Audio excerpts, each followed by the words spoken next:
یہ ایک پرانے گاؤں کی بات ہے جہاں ایک نہایت نیک عبادت گزار اور صبر کرنے والی خاتون بی بی زاہدہ رہتی تھی۔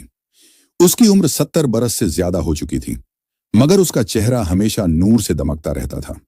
وہ ایک کچے چھوٹے سے مکان میں اکیلی رہتی تھی، نہ کوئی بیٹا، نہ شوہر، نہ کوئی قریبی رشتہ دار۔ دنیا کی نظر میں وہ بے سہارا تھی، مگر حقیقت میں اس کا سب سے بڑا سہارا اللہ تھا۔ بی بی زاہدہ نے ساری زندگی اللہ پر توکل کیا تھا۔ وہ ہمیشہ کہتی، میرا رزق میرا اللہ ہے، وہ مجھے کبھی اکیلا نہیں چھوڑے گا۔ اس گاؤں میں کچھ نیک دل لوگ اس کی مدد کر دیا کرتے تھے، کوئی تھوڑا سا آٹا دے جاتا تو کوئی کھانے کی کوئی چیز، لیکن وہ کبھی کسی سے کچھ مانگتی نہ تھی، کیونکہ اس کا ایمان تھا کہ جو رزق اللہ نے اس کے لیے لکھا ہے وہ ضرور اسے پہنچے گا۔ زندگی ہمیشہ ایک جیسی نہیں رہتی۔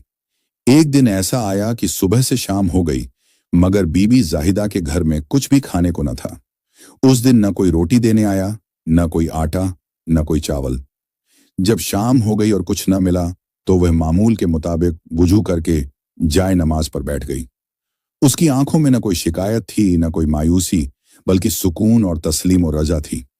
اس نے آسمان کی طرف دیکھ کر دعا کی، اے میرے رب، تو ہی میرا رزق ہے، میں نے تجھ پر بھروسہ کیا ہے۔ اگر آج میرا کھانے کا وقت نہیں آیا تو میں پھر بھی راضی ہوں۔ مجھے بس اتنا یقین ہے کہ تو مجھے کبھی اکیلا نہیں چھوڑے گا۔ یہ کہہ کر وہ سو گئی، مگر اس کا دل مطمئن تھا کہ اللہ اس کی مدد ضرور کرے گا۔ اگلی صبح سورج نکلا تو اچانک دروازے پر زور سے دستک ہوئی۔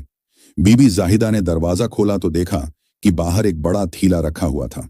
اس تھیلے میں آٹا، چاول، دالیں اور بہت سی کھانے پینے کی چیزیں موجود تھیں۔ وہ حیران تھی کہ یہ سب کس نے رکھا۔ وہ نظریں اٹھا کر آسمان کی طرف دیکھنے لگی، جیسے اللہ سے سوال کر رہی ہو۔ اتنے میں ایک نوجوان سامنے آیا اور کہنے لگا، بی بی، ایک اجنبی مسافر گاؤں میں آیا تھا۔ وہ کہہ رہا تھا کہ اللہ نے اسے خواب میں حکم دیا کہ ایک نیک خاتون کی مدد کرو جو اللہ پر پورا بھروسہ رکھتی ہے۔